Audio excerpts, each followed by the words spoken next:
Welcome to Model Horse Tack School. My name is Carrie.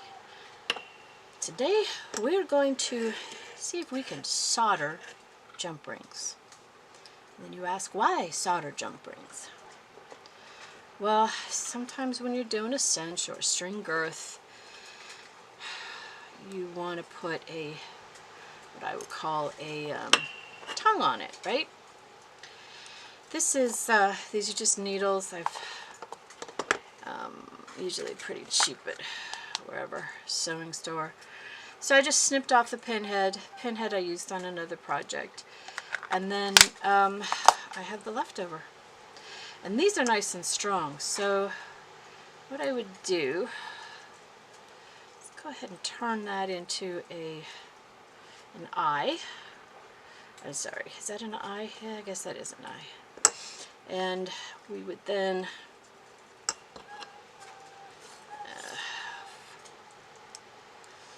open up the jump ring, close up the jump ring, and now what we need to do is hold it with the opening in place, because that's what we're going to solder, just a little opening, not a lot. And so I find using a pair of pliers and just doing the rubber band. Now the reason why I do this is I need two hands. Okay, it's getting nice and hot. Now this is flux. Flux is a way to clean before you solder. Probably the most important thing you need when you're soldering is a surface that will not burn. This surface won't burn, but it's making, I don't like what it's doing to my tile there.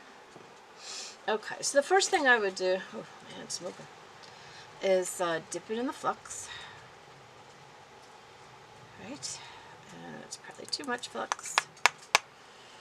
Of course. So I can always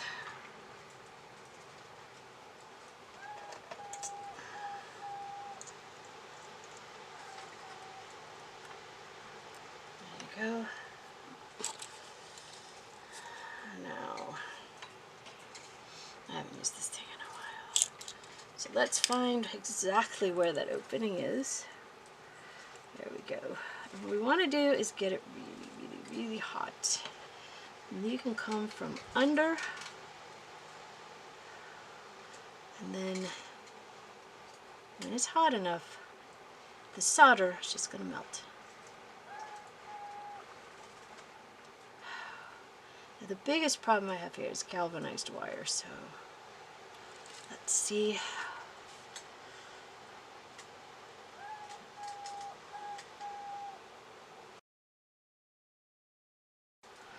Stop here a little bit, but there we go. Finally, that was all right. So that actually is good. So now that we have that, let's go ahead and pull that off, and let's see if we can make another one. Because I need four. I need four for a project I'm doing.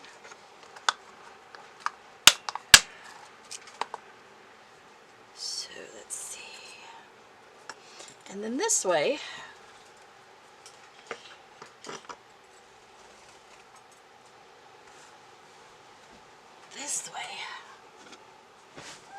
I don't have to worry about the tongue, I guess, the buckle tongue, which is technically what this is going to be. I don't have to worry about the buckle tongue getting, slipping through that slit.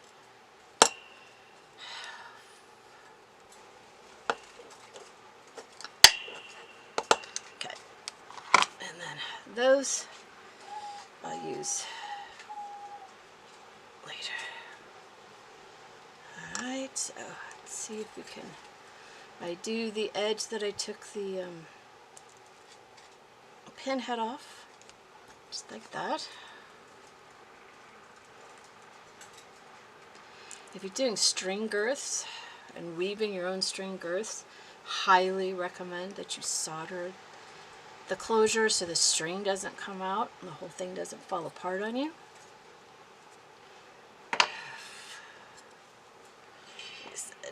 Next step, use this one. I'm gonna open that, put that in, but even close this up a little bit.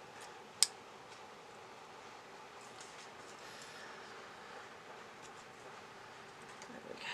Open that up, drop that in.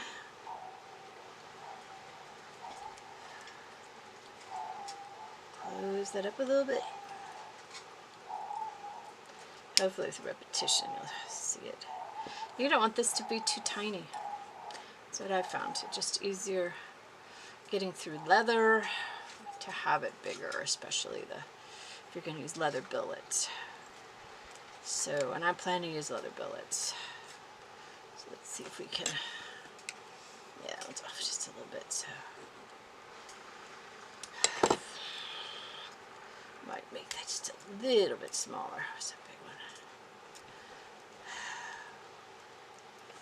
one. And then make sure that's closed. Alrighty. So now we're going to put this in our rubber banded. See how that's sunk down? I don't like that. So we're gonna, oh, I don't like that either.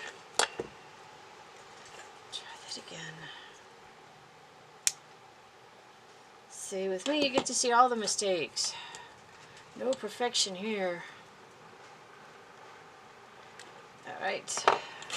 We lift it up a little bit. Oh wait, we gotta put on the flux. Touch of flux.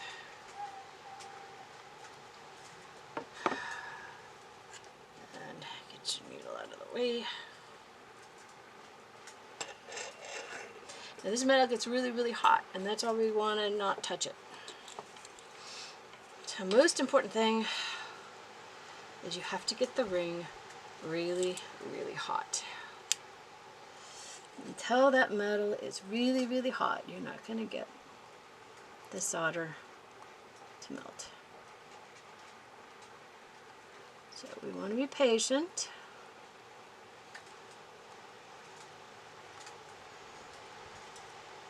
There you go. That was a good one. Very little solder. It's closed it up. Can't really tell. Beautiful. Okay, so now we're going to put that one aside.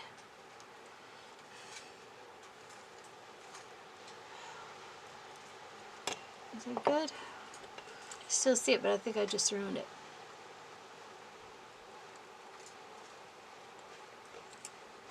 Yeah, it's better.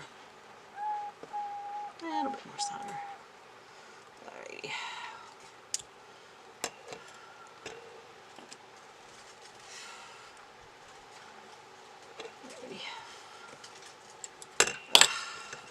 Sometimes I wish I had 3 hands. Would make my life just a little bit easier.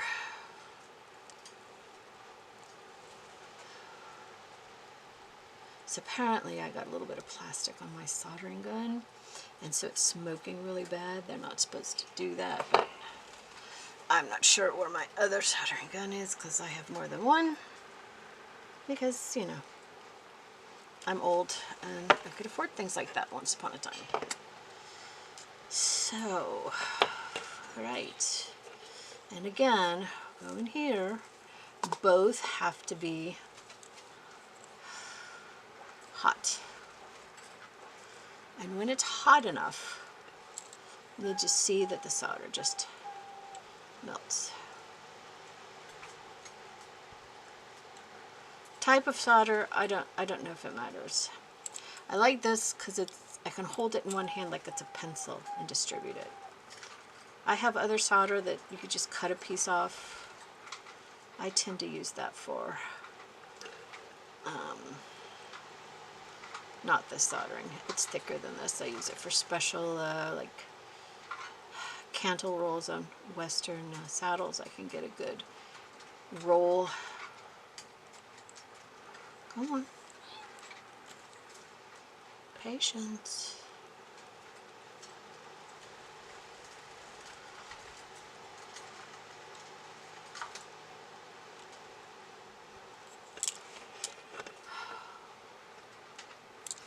Now, this is galvanized wire on these jump rings. There we go. And galvanized wire doesn't always hold solder. What I found is you cannot solder it to something. So if I wanted to make the crossbar that you see a lot of times on real girths, you're not going to be able to do it because it wouldn't hold. But I can do closures with the galvanized, and so that's what we're doing right here. It's just the closure. So I can make sure that my my tongue doesn't slip through that slit, right? Because then it's just annoying. Alrighty, so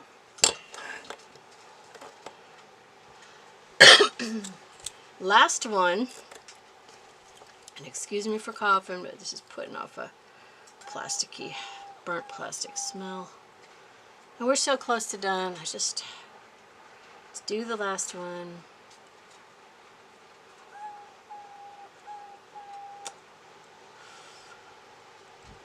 Like I said, when the ring is hot enough, the solder just melts. Oh, you know what I didn't do? I didn't put any flux on there. I really believe in flux. I hadn't thought so.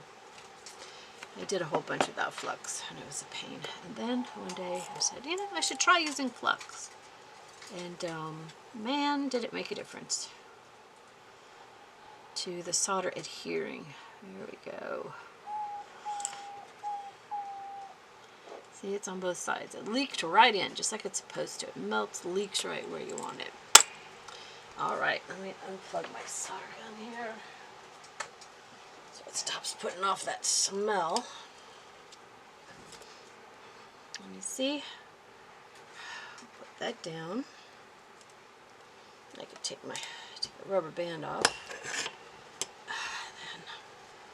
And then if I have to, because sometimes when you're new to doing this, you'll get something that kind of globs. Let's see, I had one. Yeah, I had that one. That was kind of globby. So if you get one that's just a little bit globby, I take a file.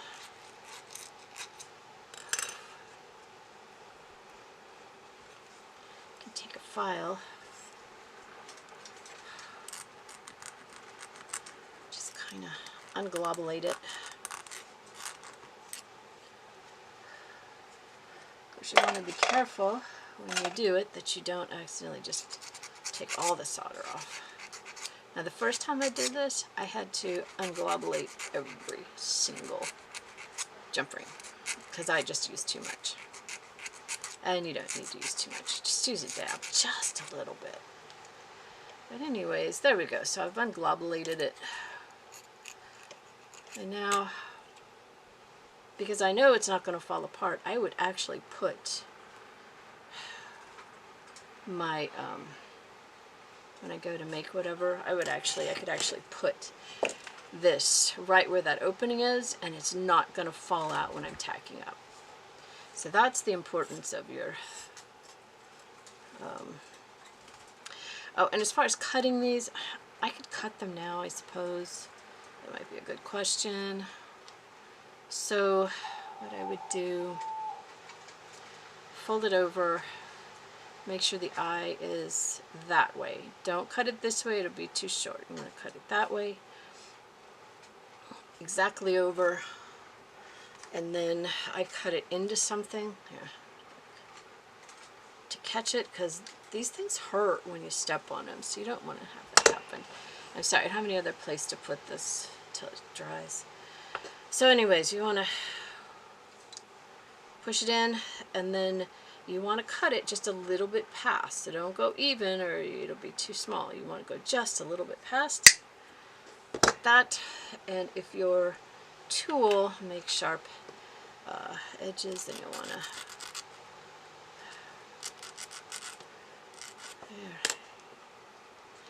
cut that off. And then this way it can sit in leather, or you could always wait and see what the thickness is of what you're putting this in. Because remember, if you have a thickness of leather on either side of this needle, right, you don't want it to disappear inside, and that's why I like this the bigger holes there. If it's a thinner leather, you may not need as much, and you can always, once you get it, I didn't have to use that, did I? You can always adjust the size of your needle. But anyways, that's the way I would get rid of these pieces. And I think that's it. If you have any questions, please leave them in the comments below. My tax and book are available. Well, actually, my books are available on Amazon.com. That's the print books. You can search me by author, Carrie Oldine. My digital downloads are on karaoke.com. That's my personal website. The patterns for the saddles that I show, those are all also available on karaoke.com. In the YouTube section, there's the patterns page, as well as there's a page that leads you to the different patterns for the books. I have a Patreon if anybody wants to help me out. I am not monetized on YouTube at this time, and it does take time and energy. So if you can't purchase any tag books, if you could just make that, whatever you can do to help me out would be greatly appreciated, so that I can keep this channel going. And I want to tell you, have a really good day, and I'll see you next time.